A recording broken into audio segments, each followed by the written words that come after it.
Now for our What in the World segment. In the playground of foreign affairs, you think that size matters. The biggest bully always wins.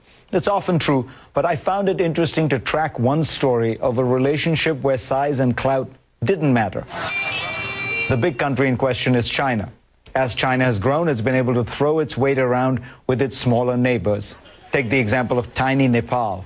It's sandwiched between two bigger powers, India and China. While China is the world's second largest economy and India ranks 10th, Nepal is not even in the top 100. So it often has to bow to the demands of its bigger, more powerful friends. While India has traditionally had more influence over it, that role is now switching to China. China has doubled aid to Nepal. It's building roads there and a railway linking the two countries. But obviously, China wants something in return, and it seems to be getting it. For the last 2 decades, thousands of Tibetans have escaped to neighboring Nepal every year, often heading onwards to India. That number has now dropped sharply to just a few hundred. As China tries to cement its control over Tibet, it has asked Nepal to police its border and stop Tibetans from escaping. Nepal has complied. China's influence stretches far and wide. It is using its growing economic clout to influence countries as far afield as Angola and Zambia. But sometimes size isn't everything. China has met its match in a tiny little country to the west.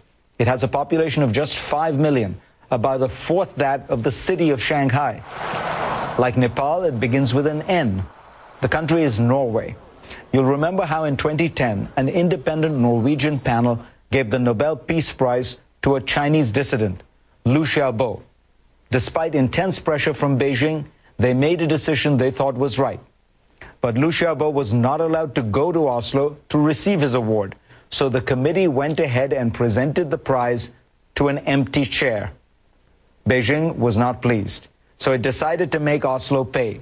It suspended talks on a free trade agreement and barred imports of salmon from Norway. The two countries stopped talking. But Beijing overstepped its reach.